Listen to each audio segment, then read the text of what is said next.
Hoje a gente vai fazer mais uma daquelas nossas análises detalhadas, transformando ciência pura em algo super visual e fácil de entender. O nosso foco dessa vez é o estudo A Ciência da Formação de Hábitos, construindo um estilo de vida saudável, um passo de cada vez.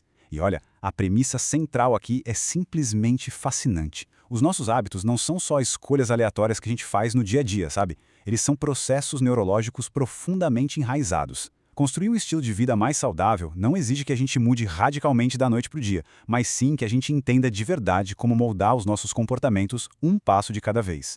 Bom, vamos direto ao ponto. Todo mundo já passou por aquela fase de motivação total no dia 1º de janeiro, né? Só para ver a rotina de exercícios ou aquela dieta super saudável e por água abaixo algumas semanas depois. É uma luta super comum quando se trata de mudança de comportamento. Mas afinal, por que começar e manter uma rotina saudável parece uma batalha sem fim? A grande sacada aqui é que a culpa não é da falta de caráter ou preguiça. A resposta está lá na nossa neurobiologia. O nosso cérebro foi literalmente projetado para economizar energia. Ou seja, ele sempre vai preferir o que já é familiar e fácil, mesmo que isso não seja a melhor escolha para a saúde.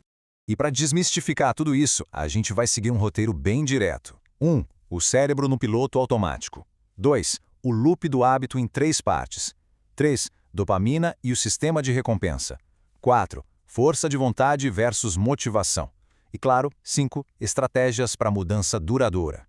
Começando com o número 1, o cérebro no piloto automático, que é essa transição da reação consciente para a automação. Vamos entender como funciona esse verdadeiro cabo de guerra dentro da nossa biologia? Imagina que a gente tem 2 grandes competidores aqui. De um lado, o córtex pré-frontal. Pensa nele como o CEO da empresa, aquele que trabalha duro. Ele é o responsável por todo o controle consciente, por planejar e tomar aquelas decisões difíceis, tipo escolher uma salada em vez de um hambúrguer com batata frita. O problema é que isso gasta muita energia. Do outro lado da corda, a gente tem os gânglios da base. Eles são estruturas profundas que funcionam como o nosso piloto automático. Quando a gente repete muito uma ação que exige esforço, o cérebro espertamente tira essa tarefa do mão do CEO e joga para o piloto automático, numa área chamada estriado. É exatamente isso que transforma uma ação super difícil num hábito automático, poupando uma energia mental preciosa. Isso nos leva à parte 2, o loop do hábito em 3 partes. Entender essa transferência de poder no cérebro é o segredo para desvendar o ciclo de como a gente age. O que é muito interessante nessa imagem é que a gente pode quebrar nossos comportamentos em 3 passos super mecanicistas. Todo hábito começa com uma deixa, que é um gatilho. Pode ser algo interno, como uma emoção, ou externo, tipo um horário específico do dia. Esse gatilho avisa o cérebro para dar o start na etapa 2, a rotina. A rotina é o comportamento em si, a ação que vai ficando gravada lá nos gânglios da base. E por fim, a recompensa. É ela que sinaliza para o cérebro que valeu a pena todo aquele esforço, reforçando o ciclo para que ele aconteça de novo no futuro. Vamos colocar isso numa situação real que muita gente conhece bem. Imagina o estresse do dia a dia funcionando como esse gatilho interno.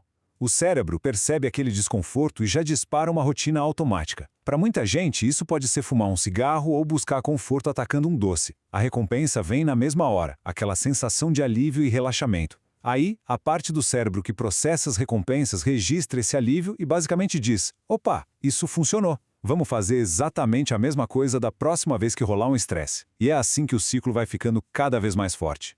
Agora, a parte 3. Dopamina e o sistema de recompensa. É aqui que a gente entende o que realmente cimenta esse loop na nossa cabeça. O grande combustível disso tudo é a dopamina. A gente ouve muito falar nela como o neurotransmissor do bem-estar, né? Ela é liberada em resposta a atividades prazerosas. Quando a sua rotina termina numa recompensa gostosa, o pico de dopamina não dá só prazer, ele funciona como um marcador gigante, gravando aquelas vias neurais. O nosso cérebro é literalmente programado para buscar repetir ações que tragam esse banho químico positivo. E o curioso é que esse é o exato mesmo mecanismo tanto para criar o hábito de correr toda manhã, quanto para o hábito de comer sobremesa todo santo dia.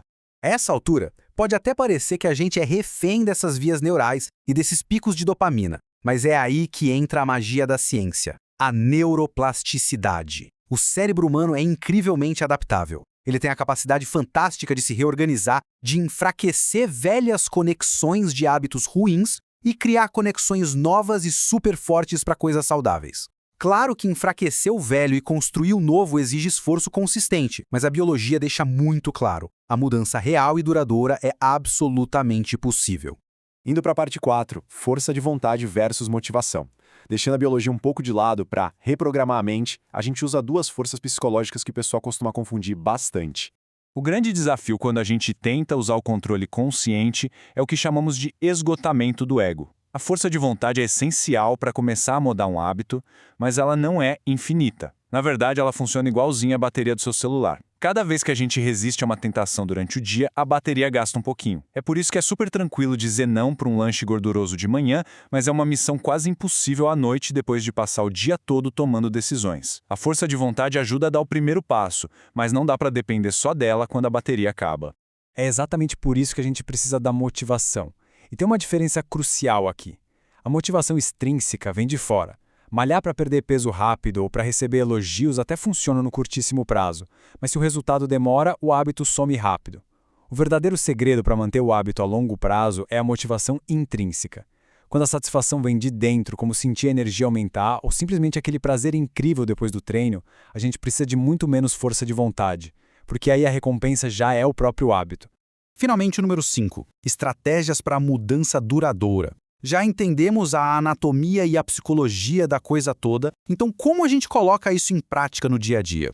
A primeira dica pode até parecer meio contraintuitiva. Diminua a sua ambição inicial. Começar pequeno é, de longe, a melhor maneira de não sobrecarregar aquele nosso CEO, o córtex pré-frontal. Em vez de tentar correr por 1 hora todos os dias e acabar com a sua força de vontade na mesma semana, foca em só 10 ou 15 minutinhos. Ou, se for alimentação, muda só um lanche por dia. Essas pequenas vitórias criam um embalo positivo, fortalecendo as vias neurais sem causar aquela exaustão mental terrível.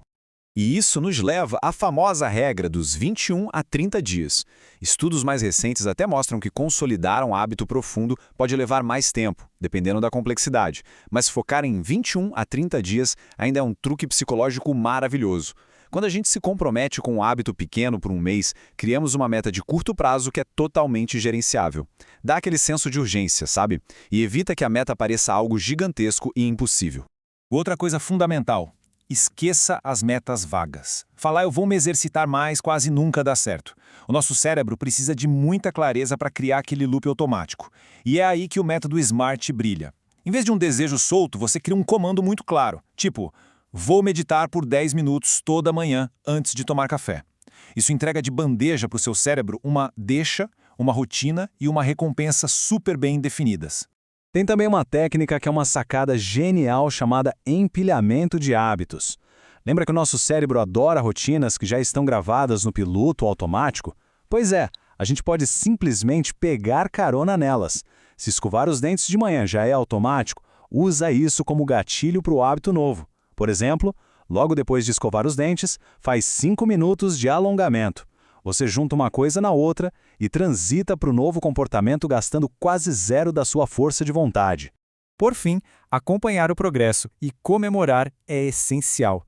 Marcar um X no calendário ou usar um aplicativo para registrar os dias de sucesso é tiro e queda para liberar dopamina. Celebrar essas vitórias, claro, sem usar comida como prêmio, reforça muito a positividade. E além disso, mudar o ambiente ao seu redor ajuda demais. Se você não tiver besteiras no armário, não vai precisar gastar a sua preciosa bateria de força de vontade para resistir a elas. Resumindo a história toda, a nossa biologia não é um destino fechado, ela é muito mais como um manual de instruções. Quando a gente entende esse ciclo de gatilhos, economiza a força de vontade e ajusta o ambiente, fica totalmente possível reescrever a nossa mente a favor do nosso bem-estar. Então a pergunta que fica é, sabendo que a neuroplasticidade está aí, prontinha para ser usada, qual é o pequeno passo que você vai dar hoje para programar o seu cérebro para um amanhã muito mais saudável?